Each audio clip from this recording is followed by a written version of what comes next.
भगवान शिव के त्रिशूल पर टिकी भारत एवं इस धरती की सबसे प्राचीन नगरी है काशी, जिसे बनारस या वाराणसी भी कहते हैं। पौराणिक कथाओं के अनुसार भगवान शिव ने इस नगरी की स्थापना युगों पूर्व की थी, जिस कारण ये आज एक महत्वपूर्ण तीर्थ स्थल है। ये हिंदुओं के पवित्र सप्तपुरियों में से एक है। स्कंद पुराण, रामायण एवं महाभारत सहित प्राचीनतम ऋग्वेद में भी इस नगर का उल्लेख आता है। उत्तर भारत में मां गंगा के तट पर स्थित यह काशी नगरी तीर्थ यात्रा, मृत्यु और शोक की परंपराओं में एक केंद्रीय स्थान है। भारत में ताजमहल के बाद सबसे अधिक पर्यटक काशी में घूमने आते हैं। काशी की गंगा आरती विश्व विख्यात है। काशी विश्वनाथ मंदिर से सटा मणिकर्णिका घाट विश्व का एकमात्र ऐसा शमशान घाट है जहां 24 घंटे चिताएं जलती रहती हैं। इस वीडियो में जानेंगे काशी कैसे पहुंचे, काशी में रहने की क्या सुविधाएं हैं, काशी जाने का सही समय क्या होगा, काशी की दर्शन स्थलियां जहां आपको अवश्य जाना चाहिए, काशी मंदिरों के टाइमिंग क्या होंगी, काशी में जलपान की क्या सुविधा है, और वीडियो के अंत में जानेंगे कि काशी दर्शन के लिए प्रतिदिन प्रति व्यक्ति का कुल खर्च कितना हो सकता है। नमस्कार दोस्तों, ट्रैवल गांव की इस वीडियो में आपका स्वागत है।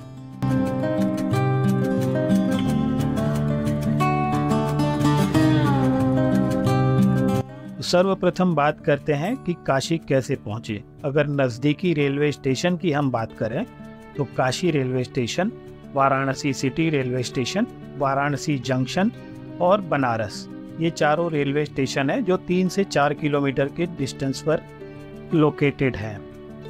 और नज़दीकी एयरपोर्ट की अगर हम बात करें तो वाराणसी एयरपोर्ट, जो कि काशी विश्वनाथ मंदिर से 26 किलोमीटर के डिस्टेंस पर लोकेटेड है।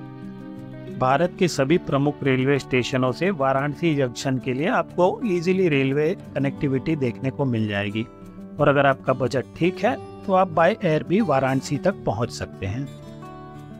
काशी के किसी भी रेलवे स्टेशन के बाहर से या एयरपोर्ट के बाहर से आपको ई रिक्शा, ऑटो रिक्शा और टैक्सी इजीली मिल जाती है। तो जैसा भी आपका बजट हो आप उस हिसाब से अपना ट्रांसपोर्टेशन सिलेक्ट कर सकते हैं। अब बात करते हैं कि काशी में रहने की क्या सुविधाएं हैं। तो काशी में आपको धर्मशाला, होम स्टेज और होटल्स इजीली अवेलेबल हो जाएंगे। अगर आप होम स्टे या होटल बुकिंग करते हैं तो कोशिश करें कि 80 घाट पर ही आप होटल या होम स्टे बुक करें। होम स्टे या होटल बुक करने के लिए आप गूगल पर सर्च कर सकते हैं वाराणसी होटल बुकिंग।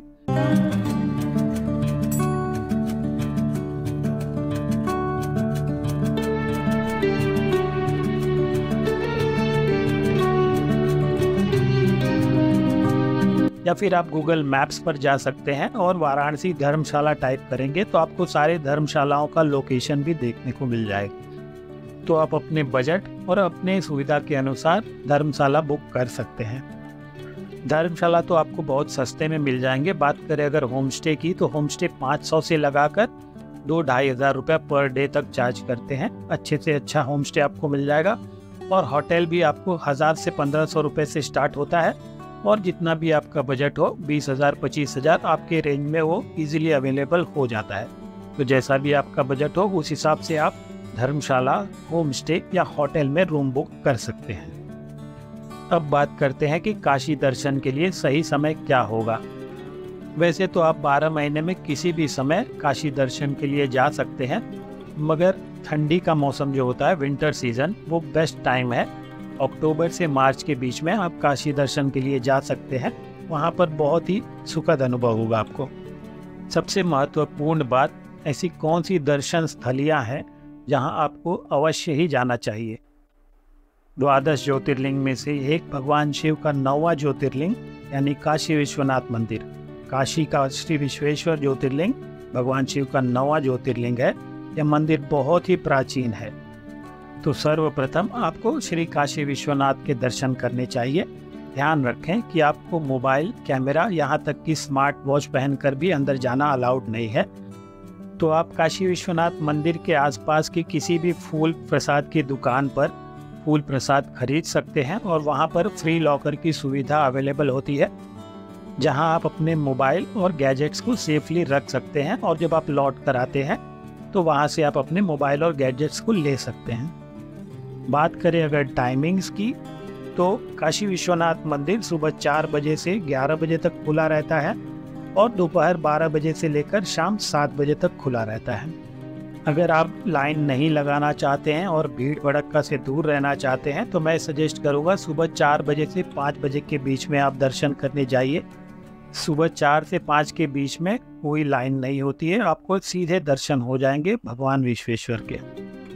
भगवान विश्वेश्वर के दर्शन करने के बाद आप काशी विश्वनाथ कॉरिडोर के रास्ते से बाहर आ सकते हैं और इस कॉरिडोर के भव्य और अलौकिक दर्शन करते हुए आप बाहर सीधे मणिकर्णिका घाट पर उतर सकते हैं और बगल में ही मणिकर्णिका घाट है, तो आप मणिकर्णिका के दर्शन भी कर सकते हैं। उसके बाद आप दशाश्वमेध घाट पर जा सकते हैं, किंतु यहाँ पर हम आपको शाम को ले चलेंगे जब माँ गंगा की आरती होगी। अब काशी विश्वनाथ के दर्शन करने के बाद जब आप कॉरिडोर से बाहर निकलेंगे तो आप जा सकते हैं माँ विशालक्षी के दर्शन करने। माँ विशालक्षी मंदिर एक शक्तिपीठ है जहाँ पर माँ शक्ति के कान की बालियाँ गिरी थी, तो एक ज्योतिर्लिंग के साथ आपको एक शक्तिपीठ के भी दर्शन बगल में ही हो जाएंगे। बात करें अगर माँ विशालक्षी माता मंदिर के टाइमिंग की, तो सुबह 6 बजे से लेकर रात को 10 बजे तक यह मंदिर खुला रहता है, तो आप किसी भी समय जाकर दर्शन कर सकते हैं। माँ विशालक्षी का दर्शन करने के बाद आप काशी नगर के क्षेत्रपाल यानी बाबा काल भैरव का दर्शन कर सकते हैं। कहते हैं कि अगर आप बाबा काल भैरव का दर्शन नहीं करते हैं तो आपकी काशी की यात्रा अपूर्ण रह जाती है, तो बाबा काल भैरव का दर्शन आप अवश्य करें। अगर मंदिर के टाइमिंग की हम बात करें तो गर्मियों में सुबह 5 बजे से 1:30 बजे तक और शाम 3 बजे से 9 बजे तक काल भैरव मंदिर खुला रहता है, और सर्दियों में सुबह 5:30 बजे से 1 बजे तक और शाम को 3:30 बजे से रात को 8:30 बजे तक यह मंदिर खुला रहता है। बाबा काल भैरव का दर्शन करने के बाद आप जा सकते हैं संकट मोचन हनुमान जी मंदिर। संकट मोचन अर्थात परेशानियों अथवा दुखों को हरने वाला। इस मंदिर की एक अद्भुत विशेषता यह है कि भगवान हनुमान जी की मूर्ति की स्थापना इस प्रकार हुई है कि वह भगवान राम की ओर ही देख रहे हैं एवं श्री रामचंद्र जी की ठीक सीध में संकट मोचन महाराज जी का विग्रह विराजमान है। बात करें अगर मंदिर के टाइमिंग की, तो सुबह 5 बजे से दोपहर 12 बजे तक और शाम 4 बजे से लेकर रात 9 बजे तक यह मंदिर खुला रहता है। संकट मोचन हनुमान जी के दर्शन करने के बाद आप जा सकते हैं तुलसी मानस मंदिर, जो संकट मोचन हनुमान जी मंदिर के बगल में ही है। इस मंदिर के मध्य में श्री राम जी, माता जानकी जी, लक्ष्मण जी एवं श्री हनुमान जी विराजमान है। इनकी एक और माता अन्नपूर्णा एवं भगवान शिव तथा दूसरी तरफ सत्यनारायण जी का मंदिर है। इस मंदिर के संपूर्ण दीवार पर श्री रामचरितमानस लिखा गया है। बात करें अगर मंदिर के टाइमिंग की, तो सुबह 5:30 बजे से लेकर दोपहर 12 बजे तक और शाम 3:30 बजे से लेकर रात 9 बजे तक तुलसी मानस मंदिर खुला रहता है। तुलसी मानस मंदिर का दर्शन करने के बाद बगल में ही आप जा सकते हैं आदिशक्ति दुर्गा मंदिर या दुर्गा कुंड। दुर्गा मंदिर काशी के पुरातन मंदिरों में से एक है। इस मंदिर का उल्लेख काशी खंड में भी मिलता है। लाल पत्थरों से बने अति भव्य इस मंदिर के एक तरफ दुर्गा कुंड है। इस मंदिर में माँ दुर्गा यंत्र रूप में विराजमान है।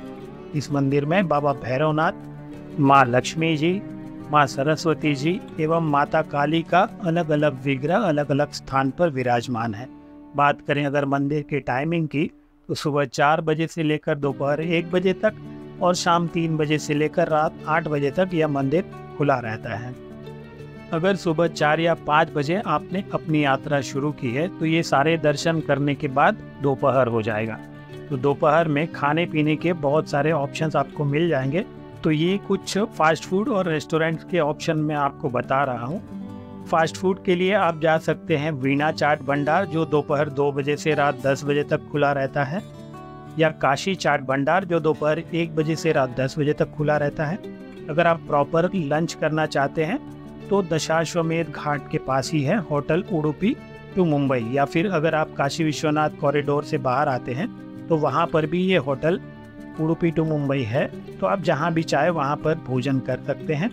और दूसरा फेमस रेस्टोरेंट है श्री शिवाय थाली डाइनिंग, जो कि सेंट्रल जेल रोड पर है। एक थाली की कीमत 600 से 800 रुपए के बीच में होती है। तो जैसा भी आपका बजट हो या जो भी आपका टेस्ट हो, फास्ट फूड से लेकर प्रॉपर डाइट तक आप इन स्थानों पर जा सकते हैं। और अगर आप ठंडाई पीना चाहते हैं तो बहुत ही फेमस जगह है मिश्राम्बू ठंडाई, जहाँ की मटका ठंडाई बहुत ही फेमस है, तो आप वो भी ट्राई कर सकते हैं। उसके बाद आप चाहे तो आसपास की जगहों को एक्सप्लोर कर सकते हैं। अगर कुछ शॉपिंग करना चाहते हैं तो शॉपिंग कर सकते हैं, प्रसाद वगैरह लेना चाहते हैं तो ले सकते हैं, या फिर आप अपने होटल रूम पर जाकर रेस्ट कर सकते हैं। उसके बाद शाम को दोबारा आप आ सकते हैं दशाश्वमेध घाट पर, जहाँ पर श्री माँ गंगा की आरती होती है। तो पहले तो आप चाहें तो या तो बोटिंग या क्रूज का आनंद ले सकते हैं माँ गंगा जी में बोटिंग करके, और 80 घाट के दर्शन कर सकते हैं, या फिर क्रूज में बोटिंग कर सकते हैं, जहाँ पर आपको 80 घाट के बारे में पूरी जानकारी भी दी जाती है। अगर आप सर्दियों में काशी गए हैं तो शाम 6 बजे माँ गंगा आरती शुरू हो जाती है दशाश्वमेध घाट पर, और अगर आप गर्मियों में जाते हैं तो शाम 7 बजे माँ गंगा की आरती शुरू होती है। 45 मिनट की ये आरती होती है, तो आप यहाँ पर बैठकर आराम से आरती का दर्शन और आरती का लाभ उठा सकते हैं। बहुत ही भव्य ये आरती होती है, और ये आरती विश्व विख्यात है। विश्व से दूर दूर से लोग यहाँ पर माँ गंगा की आरती देखने के लिए आते हैं, तो आप माँ गंगा की आरती का लाभ अवश्य उठाएं। अब अगर आपके पास समय बचता है और आप आसपास कुछ एक्सप्लोर करना चाहते हैं तो आप काशी विश्वनाथ मंदिर से 7 किलोमीटर दूर रामनगर किला है, आप रामनगर किला भी घूम सकते हैं। अगर और समय हो आपके पास तो आप सारनाथ जा सकते हैं। सारनाथ भी बहुत ही अच्छा पर्यटन स्थल है, वहाँ का धार्मिक स्तूपा भी बहुत प्रसिद्ध है। तो ये है वो दर्शन स्थलिया जहाँ पर आपको अवश्य जाना चाहिए। अब सबसे ज़रूरी सवाल कि एक दिन में एक आदमी का कितना खर्चा हो सकता है, तो ये 3 ऑप्शंस आप देख सकते हैं। अगर आप धर्मशाला में रुकते हैं तो कम से कम खर्च में आपका अधिक से अधिक कितना खर्चा हो सकता है। अगर आप होम स्टे बुक करते हैं तो कम से कम बजट में आपका अधिक से अधिक कितना खर्चा हो सकता है, और अगर आप लग्जरी होटल बुक करते हैं तो भी आपका कितना अधिक से अधिक बजट हो सकता है। दोस्तों, आशा करता हूँ आपको ये वीडियो पसंद आया हो। यदि आपको ये वीडियो पसंद आया हो तो इस वीडियो को एक लाइक अवश्य करें। कमेंट में हर हर गंगे हर हर महादेव अवश्य लिखें। ज़्यादा से ज़्यादा इस वीडियो को शेयर करें, और यदि आपको हमारे वीडियोस देखना पसंद आते हो तो आप हमारे चैनल को भी अवश्य सब्सक्राइब करें। तो अभी चलते हैं, फिर मिलते हैं एक नई मंजिल की ओर बढ़ते हुए कुछ नए रास्तों पर। तब तक के लिए हर हर गंगे हर हर महादेव।